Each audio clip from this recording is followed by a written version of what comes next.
Hello and welcome back. For those of you who don't know, my name is Shawn Vales and I am an Impressionist painter trained in the Boston School method of painting, and I'm also a fine art instructor. You may or may not have heard of Malcolm Gladwell, who popularized this idea that 10,000 hours of practice will lead to mastery. What you might not know is that the researcher behind that theory, Ericsson, he claimed that Gladwell actually got it wrong. It's not just 10,000 hours of practice, it's 10,000 hours of deliberate practice.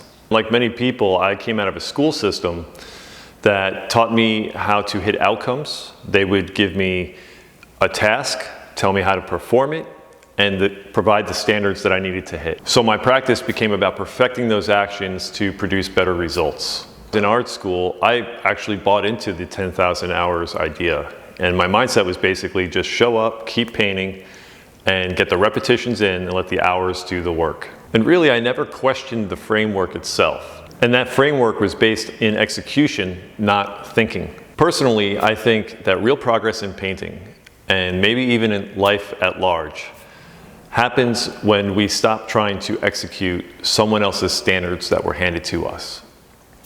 You know, we have to become problem solvers.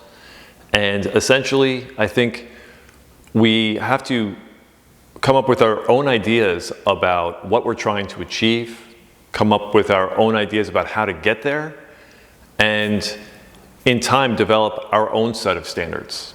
So here are 5 essential ways to create deliberate practice. Number 1, we gotta create consistency to limit variables. So when your setup, your palette, your process, when that's all consistent, you can identify what is going wrong when things don't work. And without consistency, we can change too many things at once without ever really being able to diagnose the real issue.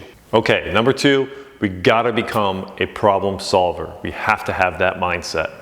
Training is not about producing more work. It's about identifying specific obstacles and coming up with strategies to overcome them. So ultimately, what does that look like? Every session should have a clear problem you're working on. Possibly every single brushstroke could have a clear, identifiable problem you're working on.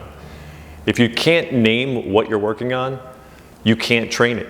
Okay, number 3, train your eyes, not just your hands. There's a significant difference between looking at things the way people normally do and the way a painter needs to. As a viewer, we see a face.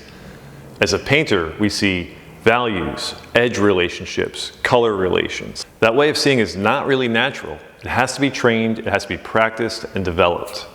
Number 4, and I think this one's pretty important, we have to learn how to prioritize discipline over our emotion. If we have too much excitement about our painting and how it's going, we could end up rushing past problems. And if we're frustrated, it could lead to an abandoning of something that's actually working and workable. The discipline to stay grounded, to keep seeing clearly, regardless of how we feel about the work, is one of the hardest habits to develop, but it is trainable. And lastly, number 5, painters have to become fearless.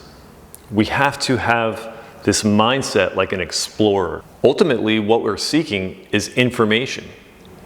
And the only way to get it is through trial and error.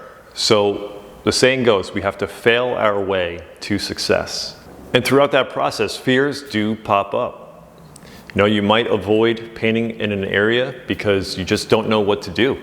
Or it's possible that you don't want to create a mess that's beyond your abilities to manage. The instinct is to avoid it altogether, but that fear is actually a signal.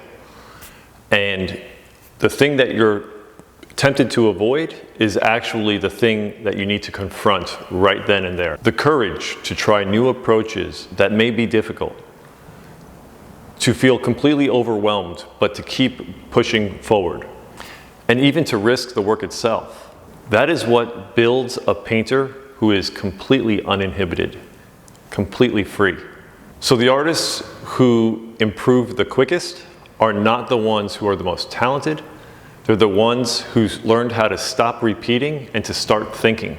They are artists who identify their weaknesses honestly and build habits that let them solve problems one at a time. Once again, thank you so much for watching. I do hope that this was helpful for you.